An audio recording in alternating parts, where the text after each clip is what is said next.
மாக குப்த நவராத்திரிகள்ல 3வது நாள் திரிபுர சுந்தரி. திரிபுரா அப்படின்னா 3 உலகங்கள் அப்படின்னு அர்த்தம்.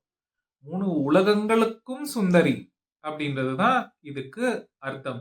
அழகு அப்படின்னாவே நம்ம அழகா பவுடர் எல்லாம் பூசி மேக்கப் பண்ணிட்டு நமக்கு தெரிஞ்ச அழகு இல்லையா? நம்ம நல்லா கவனிச்சு பார்த்தோம் அப்படின்னா பசங்களுக்கு அவங்கவங்க அம்மாக்கள் அழகா தெரிவாங்க. அவங்க மேக்கப் போட்டாலும் சரி, போடலன்னாலும் சரி, அது மட்டும் இல்லாம அவங்களுக்கு மனசு புடிச்சவங்க ரொம்ப அழகா தெரிவாங்க. அவங்களுடைய நல்ல குணங்களால. திரிபுர சுந்தரி அப்படின்னா 3 உலகங்களுக்கும் அழகானவள்.